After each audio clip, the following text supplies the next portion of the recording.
नमस्कार, news one India देख रहे हैं आप। मैं हूं आपके साथ कोमल गंगवार। बुलेटिन की शुरुआत करेंगे बड़ी खबर के साथ। अयोध्या से ये खबर, मंदिर निर्माण समिति की बैठक जारी है। बता दें, राम जन्मभूमि परिसर में ये बैठक चल रही है। इस बैठक में नृपेंद्र मिश्र और चंपत राय मौजूद है। डॉक्टर अनिल मिश्रा और विमलेंद्र मोहन मिश्र भी इस बैठक में शामिल है। दोपहर 1:30 बजे तक ये बैठक चलेगी।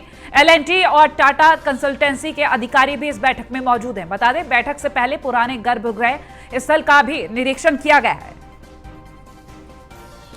तो राम मंदिर निर्माण समिति के अध्यक्ष नृपेंद्र मिश्र इस बैठक में मौजूद है। और आपको ये भी जानकारी दे दें, राम जन्मभूमि परिसर का निरीक्षण किया उन्होंने। साथ ही आपको ये बता दें, इससे पहले उन्होंने रामलला के दर्शन किए, फिर निरीक्षण कार्य किया है।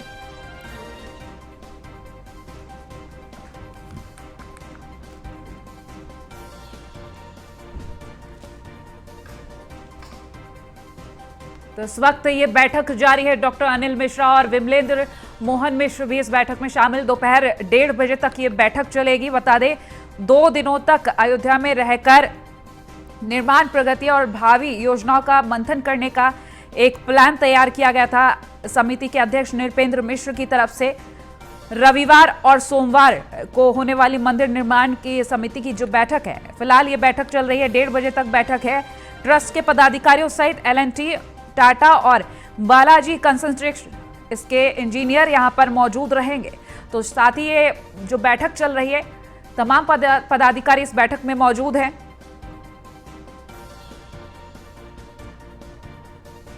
तो बैठक में मंदिर निर्माण कार्य से जुड़े इंजीनियर अब तक के हुए कार्यों की प्रगति की रिपोर्ट प्रस्तुत करने वाले हैं। फिलहाल बैठक के बाद ही पता चलेगा कि क्या कुछ इसमें खास रहा है। भावी योजनाओं पर भी इस बैठक में मंथन किया जाएगा। जानकारी दे दें कि बैठक में निधि समर्पण अभियान को लेकर चल रहे ऑडिट, नींव भराई की लेयर निर्माण की प्रगति सहित आगे की योजनाओं पर ट्रस्ट के पदाधिकारियों के साथ मंत्रणा भी की जा रही है। बैठक में ट्रस्ट के महासचिव चंपत राय, कोषाध्यक्ष गोविंद गिरी, राम मंदिर के आर्किटेक्ट आशीष सोमपुरा सहित अन्य तकनीकी विशेषज्ञ और इंजीनियर भी इनके शामिल होने की खबर पहले ही आ चुकी है।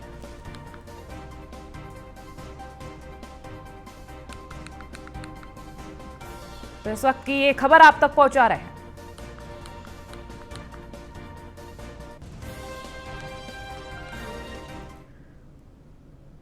और अयोध्या से राघवेंद्र शुक्ला हमारे साथ लाइव जुड़ गए। उनसे जानकारी ले लेंगे कि क्या कुछ बैठक में चल रहा है, क्या कुछ सामने आ रहा है। राघवेंद्र, ये बैठक 1:30 बजे तक चल रही है। इस वक्त अगर हम जानने की कोशिश करें, क्या कुछ तथ्य सामने आ पाए हैं?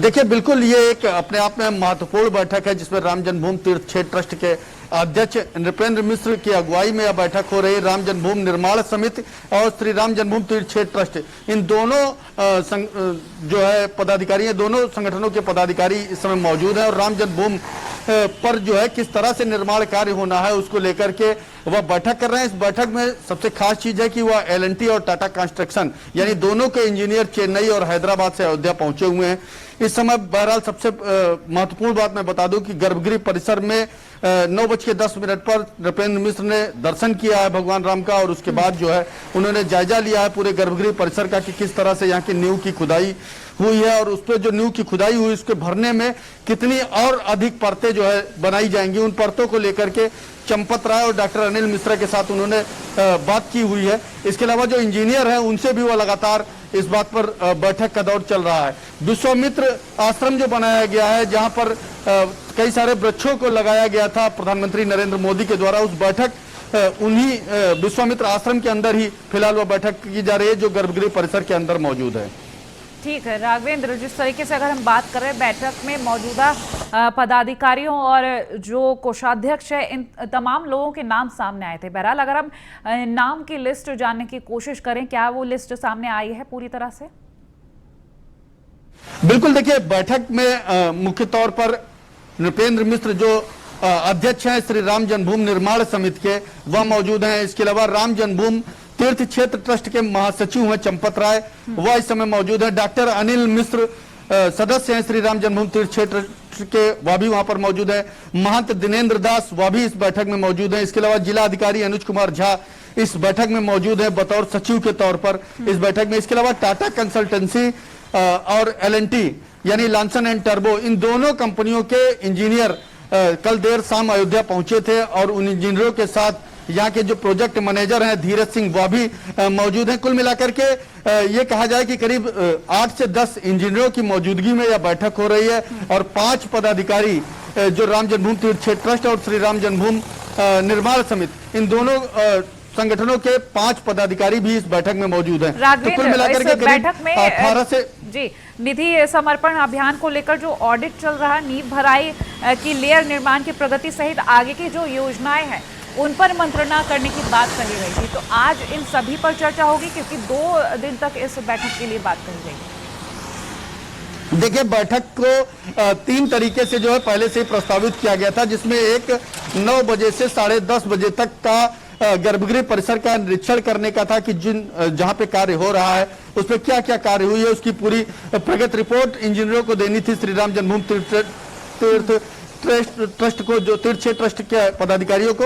और इसके अलावा चंपत राय को अयोध्या का जो ये मॉडल है उसके बारे में भी नृपेंद्र मिश्र जी को अवगत कराना था। तो कुल मिलाकर के 9:30 से 10:30 की जो बैठक थी वह समाप्त हो चुकी है। उसके बाद की जो बैठक विश्वामित्र आश्रम में चल रही है वह यहाँ पर जो रॉ मटेरियल है उसको लेकर के जो तमाम सारे मटेरियल बाहर से लाए जाने हैं जिसके साथ राम मंदिर का निर्माण होना है, उस मटेरियल पर चर्चा होनी है।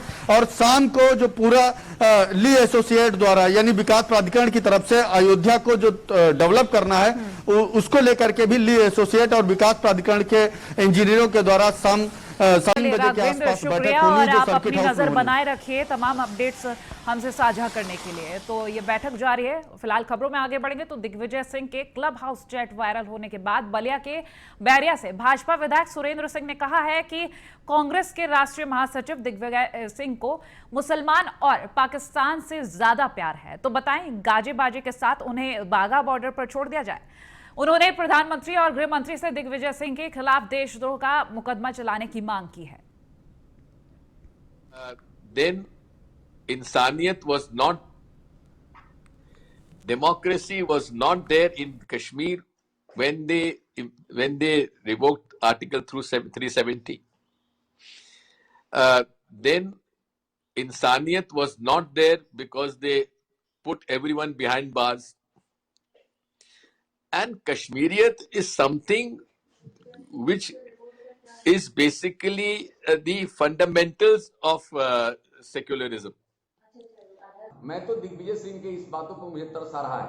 यदि वास्तव में अपने नाम के आगे टाइटल सिंह लिखते हो तो सिंह लिखने वाले दिग्विजय कम से कम सिंह के ऊपर कालिक पोत दो। और इस तरह की बात यदि तुमको बोलना है, धारा 370 हटा करके हमारे राष्ट्रीय नेता अमित शाह जी ने, आदरणीय मोदी जी ने भारत के प्रतिष्ठा को, हिंदुत्व के प्रतिष्ठा को और हिंदुस्तान की प्रतिष्ठा को बढ़ाया है। और उसको तुम कलंकित करने का यदि काम करते हो तो तुम्हारे जैसे लोगों का स्थान पाकिस्तान में सुरक्षित है। और तुमको जो है, मैं तो दिग्विजय सिंह के इस बातों पर मुझे तरस आ रहा है। यदि वास्तव में अपने नाम के आगे टाइटल सिंह लिखते हो तो सिंह लिखने वाले दिग्विजय कम से कम सिंह के ऊपर कालिक पोत दो। और इस तरह की बात। और अब खबर लखनऊ से। नए रोस्टर के खिलाफ लखनऊ बेंच के वकीलों का गुस्सा सामने आ रहा है। अवध बार एसोसिएशन के वकील 14 जून से काम नहीं करेंगे। High court city Awadh bar association के अधिवक्ता काम नहीं करेंगे, ये फैसला लिया गया है।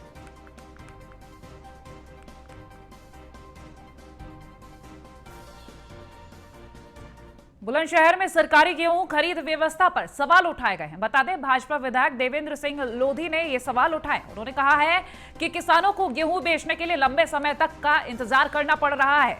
किसानों के पास गेहूं काफी मात्रा में बचा हुआ है।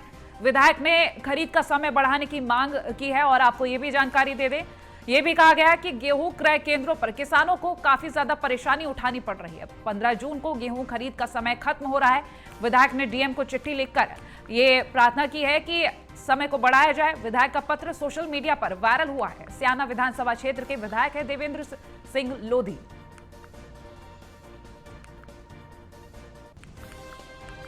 तो ये पत्र जो साझा किया वो आपको दिखा रहे हैं। देवेंद्र सिंह लोधी के जरिए डीएम के नाम जो पत्र लिखा गया, उन्होंने ट्वीट के जरिए साझा किया है।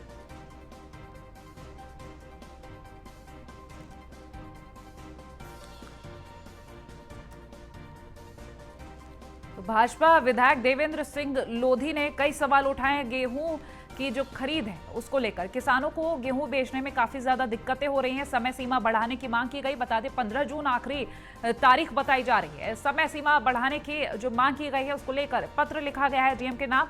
गेहूं क्रय केंद्रों पर किसानों को जो परेशानी हो रही है उसको देखते हुए ये कदम उठाया है विधायक देवेंद्र सिंह लोधी ने, और ट्वीट के जरिए ये पत्र उन्होंने साझा किया है। फिलहाल वो तस्वीरें भी आपको दिखा रहे हैं। गेहूं खरीद व्यवस्था पर कई सवाल उठाए हैं उन्होंने।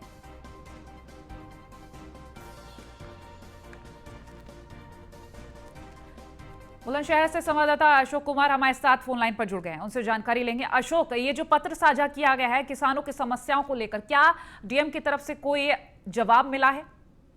बिल्कुल, आपको बता दूं, जिस तरीके के बुलंदशहर के स्याना विधानसभा क्षेत्र से विधायक हैं देवेंद्र सिंह लोधी, इनका एक पत्र वायरल हुआ है। पत्र में किसानों की मांगों को लेकर केंद्र पर जिस तरह के किसान खड़े हैं काफी दिन से, 20-20 दिन से गेहूं तोली को लेकर डेट बढ़ाने के लिए इन्होंने एक पत्र लिखा है जिलाधिकारी महोदय को। अब इस पूरे मामले में वायरल होने के बाद में राष्ट्रीय लोकदल के अध्यक्ष जयंत चौधरी ने इसका रीट्वीट करा है। ट्वीट में लिखा है कि सरकार के मुनिंदे होकर भी सब भी मांग कर रहे हैं कि कौन भ्रष्टाचार में लिप्त पाता है, इस तरीके की उन्होंने इस वायरल मैसेज में लिखा है। अब देखना होगा, खुद न्यूज वन इंडिया ने विधायक जी से बात करी। विधायक जी ने बोला कि मैं पत्र वापस लेता हूं। मांग जो शासन ने की है, निर्धारित मांग समय बढ़ाने के लिए शासन की तरफ से मैसेज आया है। अब देखना होगा कि मैसेज अभी औपचारिक तरीके से वायरल नहीं हुआ है, उनकी तरफ से कोई लेटर नहीं आया है। पूरी तरीके से ये मैसेज वायरल होने के बाद में खुद विधायक पीछे हटते हुए नजर आ रहे हैं कि क्यों वायरल होने के बाद में कह रहे हैं कि मैं सरकार ने समय बढ़ाने के लिए हमसे बोला गया है,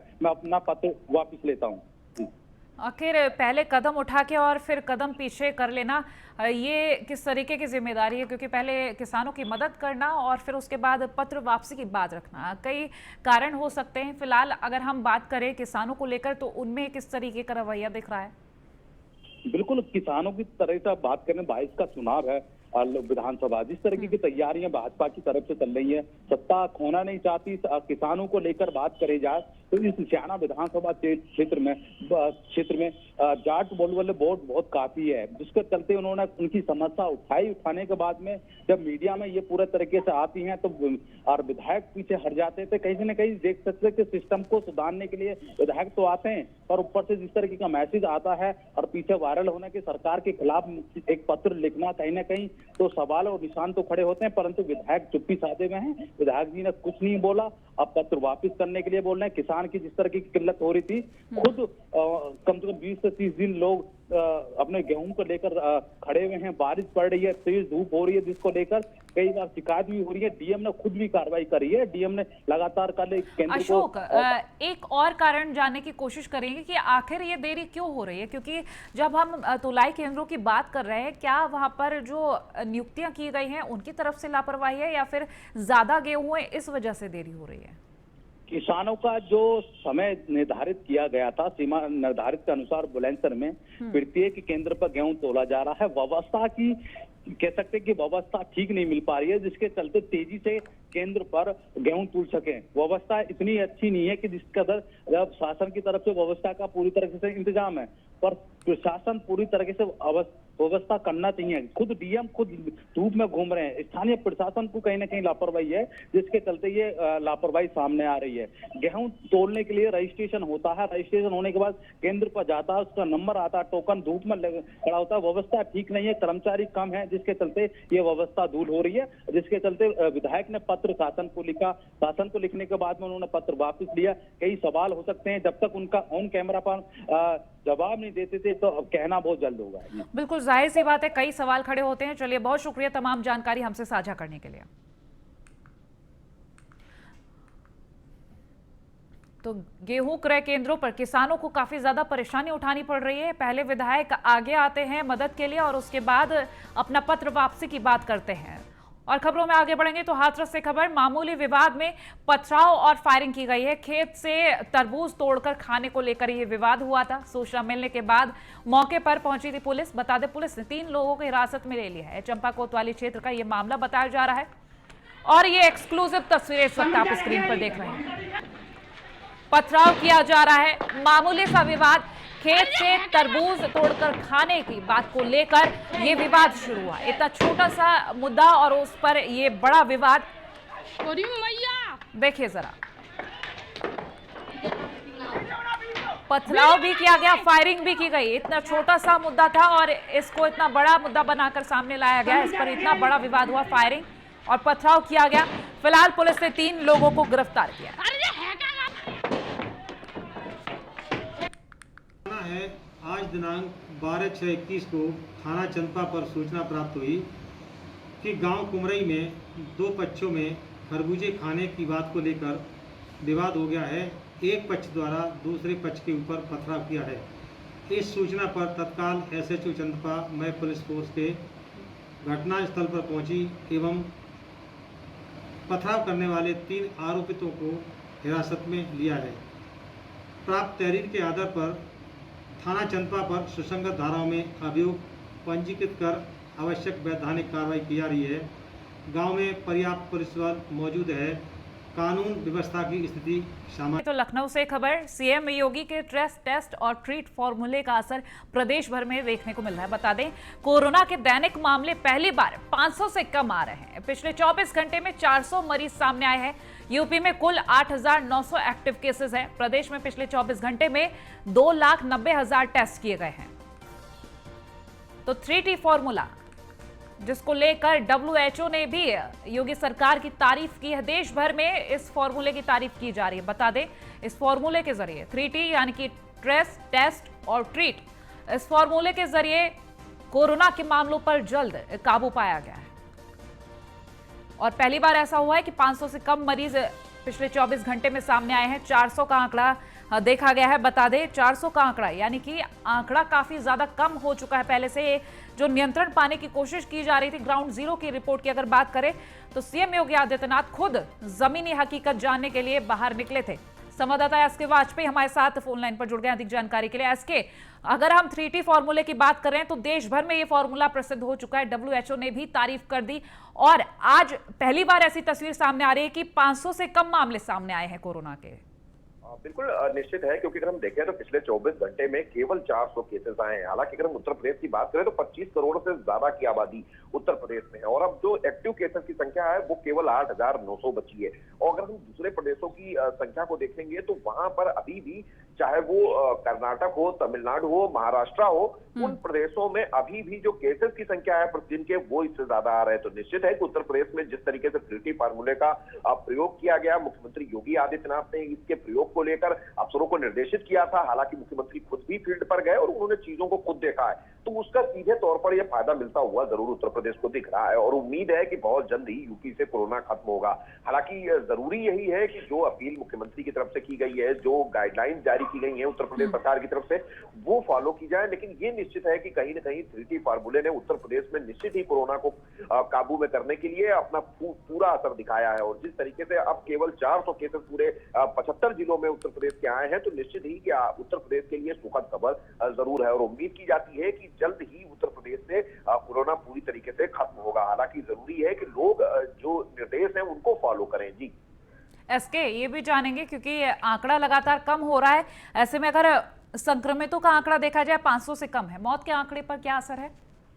बिल्कुल, अगर हम देखेंगे, अगर अप्रैल के महीने की हम बात करें तो प्रतिदिन जहां 250 से 280 तक लोग प्रतिदिन जिनकी डेथ हो रही थी, कहीं ना कहीं वो आंकड़ा धीरे धीरे उत्तर प्रदेश में अगर हम देखेंगे तो 100 के अंदर में आ चुका है। हालांकि क्योंकि जो गंभीर मरीज हैं वो विभिन्न हॉस्पिटल्स में भर्ती हैं, जिसमें राजधानी लखनऊ से लेकर विभिन्न जो मेडिकल कॉलेजेस हैं वहां पर उनका इलाज चल रहा है और लगातार कोशिश की जा रही है कि इस आंकड़े को भी कम किया जाए। तो कहीं ना कहीं अब वो जो आंकड़ा पहले आ रहा था, क्योंकि अब संक्रमण भी कम हुआ है और संक्रमण कम होने के साथ ही जो मरीजों की संख्या है वो घट रही है, तो निश्चित है कि उसमें जो मृत्यु के आंकड़े हैं वो भी कम हो रहे हैं। हालांकि चलिए, बहुत शुक्रिया तमाम जानकारी हमसे साझा करने के लिए। और गाजियाबाद से खबर, प्रॉपर्टी के लिए बेटे ने ही की थी माता पिता की हत्या। बता दें, शुक्रवार शाम बुजुर्ग दंपति का घर पर शव मिला था। पूछताछ के बाद पुलिस ने हत्याकांड का खुलासा किया है। हत्या के बाद आरोपी बेटे ने पुलिस को सूचना दी थी। लोनी बॉर्डर थाना क्षेत्र का यह मामला बताया जा रहा है।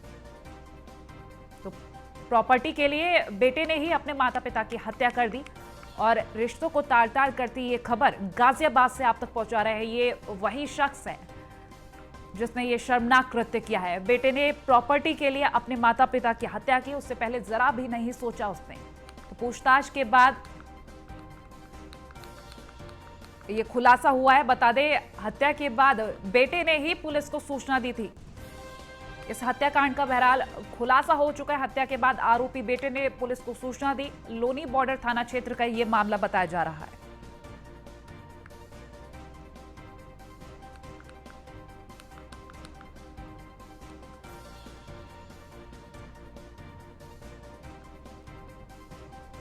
लखनऊ से खबर, जुलाई में इंजीनियरिंग और पॉलिटेक्निक की परीक्षाएं होंगी। सभी वर्ष के विद्यार्थियों के लिए आयोजित की जाएंगी ये परीक्षाएं। बता दें, बहुविकल्पीय प्रश्न के जरिए ये परीक्षा कराई जाएगी, यानी कि ऑब्जेक्टिव क्वेश्चंस रहेंगे। यहां पर कोरोना महामारी के चलते ऑनलाइन परीक्षाएं आयोजित की जाएंगी।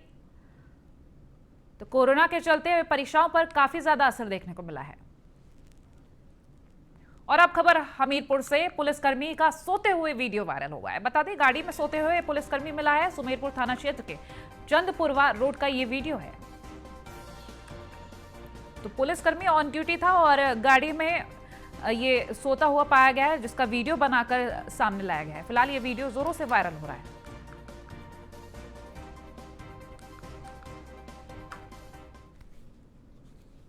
और फिलहाल इस बुलेटिन में इतना ही। देखते रहे न्यूज़ 1 इंडिया। नमस्कार।